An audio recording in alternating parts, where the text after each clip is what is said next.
چاند نے شعبان المعظم کو دعوت دی ہے، وہ ہمارے سروں پر سایہ فگن ہو گیا ہے شعبان۔ اور شعبان کے تعلق سے میرے اور آپ کے آقا صلی اللہ علیہ وسلم نے بھی ارشاد فرمایا کہ شعبان رجب اور رمضان کے مہینے میں ایسا مبارک مہینہ ہے جو اللہ کو بہت زیادہ پسند ہے، اور جس کے بارے میں آقا دو جہاں صلی اللہ علیہ وسلم نے ارشاد فرمایا الرجب الشہری والشعبان شہر اللہ والرمضان شہر امتی۔ سبحان اللہ بولیے۔ آقا دو جہاں صلی اللہ علیہ وسلم کا فرمان ہے کہ آقا صلی اللہ علیہ وسلم ارشاد فرماتے ہیں کہ رجب شہری، رجب کس کا مہینہ ہے؟ میرا مہینہ ہے۔ رجب آقا صلی اللہ علیہ وسلم فرماتے ہیں میرا مہینہ ہے۔ کون سا مہینہ ہے؟ رجب جو گزر گیا ہے، وہ آقا صلی اللہ علیہ وسلم فرماتے ہیں اس کو مجھ سے نسبت ہے۔ اور شہر شعبان، شعبان کا مہینہ یہ اللہ کا مہینہ ہے، شہر اللہ۔ یہ کون سا مہینہ ہے؟ اب اس کو کیا کہیں گے؟ شہر شعبان کو، یعنی شعبان کے مہینے کو کیا کہیں گے؟ شہر اللہ۔ جب بھی شہر اللہ کہا جائے گا اس سے مراد شعبان المعظم کا مبارک اور مسعود مہینہ ہوگا۔ اور آگے آقا صلی اللہ علیہ وسلم نے بڑے پیارے انداز میں ارشاد فرمایا کہ والرمضان شہر امتی۔ سبحان اللہ، رمضان کا مہینہ میری امت کا مہینہ ہے۔ شہر امتی میری امت کا مہینہ ہے۔ کون سا میری امت کا مہینہ ہے؟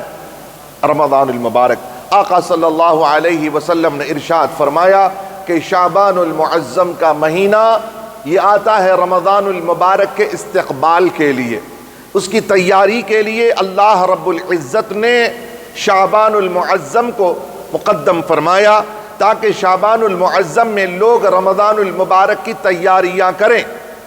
رمضان المبارک میں روزے رکھنا ہے، اس لیے فٹنس چاہیے، فٹ ہو جائیں۔ شعبان المعظم کے مہینے میں آقا صلی اللہ علیہ وسلم کے تعلق سے حضرت ام عائشہ صدیقہ رضی اللہ تعالی عنہا بیان فرماتی ہیں کہ آقا صلی اللہ علیہ وسلم پورے سال میں کثرت کے ساتھ جو روزے رکھا کرتے تھے وہ 2 مہینے ہیں، ایک رمضان المبارک کا مکمل مہینہ اور شعبان المعظم کو بھی مکمل آقا صلی اللہ علیہ وسلم روزے رکھا کرتے تھے۔ اور آقا صلی اللہ علیہ وسلم کے تعلق سے یوں بھی ہے کہ آقا صلی اللہ علیہ وسلم شعبان المعظم کے شروع سے آخری 29 تاریخ تک آقا صلی اللہ علیہ وسلم روزے رکھا کرتے، ایک روزہ ترک فرما دیتے تاکہ شعبان اور رمضان المبارک کے درمیان تفریق کرنے کے لیے ایک روزہ درمیان میں ترک فرما دیا کرتے تھے۔ گویا کہ آقا صلی اللہ علیہ وسلم امت کو یہ اعلان کر رہے ہیں کہ میری امت رمضان المبارک کی تیاری شعبان المعظم سے ہی کیا کرو۔ جیسے کہ آقا صلی اللہ علیہ وسلم نے فرمایا کہ رجب کا مہینہ ہوتا ہے نیکیوں کے بیج بونے کا، اور شعبان المعظم یہ اللہ رب العزت نے اس میں اپنے عفو و کرم کا فیصلہ فرمایا ہے۔ اور اس ماہ مبارک میں آقا صلی اللہ علیہ وسلم فرماتے ہیں کہ یہ ایسا رجب کا شعبان ایسا مہینہ ہے جس میں ہمارے مرنے اور زندہ ہونے، جو پیدا ہوں گے ان کے اور مرنے والوں کے نام لکھے جاتے ہیں۔ اسی ماہ مبارک میں نام لکھے جاتے ہیں، کون اس سال مرے گا، کون پیدا ہوگا۔ اسی ماہ مبارک میں دفتر اور ان کی فہرست تیار ہوتی ہے، لیسٹ تیار ہوتی ہے۔ آقا صلی اللہ علیہ وسلم ارشاد فرماتے ہیں میں یہ چاہتا ہوں کہ جب میرا نام لکھا جائے فہرست میں، اگر دنیا سے رخصت ہونے کی فہرست میں اگر میرا نام لکھا جائے تو اس حال میں رہوں کہ میں روزہ دار رہوں، روزے کی حالت میں رہوں اور میرا نام لکھا جائے فہرست میں۔ سمجھ گئے آپ حضرات؟ تو شعبان المعظم کا مبارک مہینہ، اور آقا صلی اللہ علیہ وسلم کے صحابہ کا عمل کیا تھا؟ یہ عمل یہ تھا شعبان المعظم میں کہ یہ استقبال رمضان بھی ہے۔ شعبان استقبال رمضان، اس کے آنے سے پہلے اس کا استقبال کیا جائے، اس کے لیے کیا کیا تیاریاں کرنی ہیں، اس کے لیے کیا کیا پریکٹس کرنی ہے، وہ اسی ماہ مبارک سے شروع کر دے۔ یعنی عادت آپ کو روزہ رکھنے کی نہیں تھی، پیٹ بھر کر کے کھانے کی عادت تھی، آپ اسی ماہ مبارک میں روزے رکھ کر کے 1 2 3 4 5 جتنے ہو سکے اسی ماہ مبارک میں روزے رکھ کر کے پریکٹس کر لیں۔ اور آقا صلی اللہ علیہ وسلم نے جو اپنے صحابہ کو ارشاد فرمایا کہ جسے روزہ رکھنا ہے وہ روزہ رکھے، کس میں رکھے؟ شعبان میں رکھے۔ صحابہ کرام رضوان اللہ تعالی علیہم اجمعین حضور علیہ السلام کے ساتھ شعبان المعظم میں روزے رکھا کرتے، اسی ماہ مبارک سے شروع فرما دیتے، اور کاروبار کے جتنے بھی معاملات ہوتے اسی ماہ مقدس میں پورے معاملات کو سولو کر لیتے۔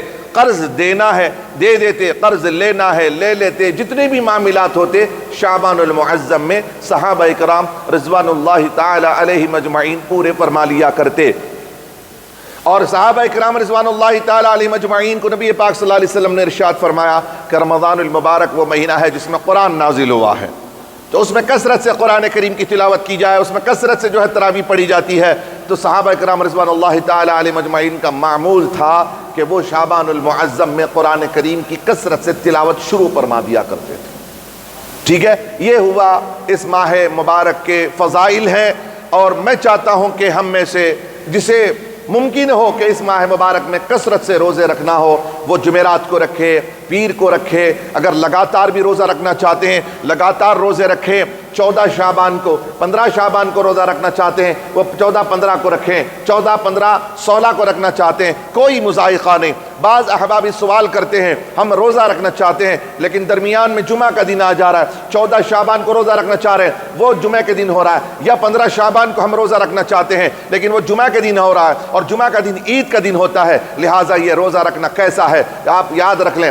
ایک مسئلہ یاد رکھیں، اگر آپ نفلی روزہ رکھ رہے ہیں، خالصتاً آپ ایک روزہ رکھ رہے ہیں اور وہ جمعہ کا دن آپ رکھ رہے ہیں تو شریعت نے اسے منع فرمایا ہے، جمعہ کے دن ایک روزہ رکھنا، سمجھ گئے؟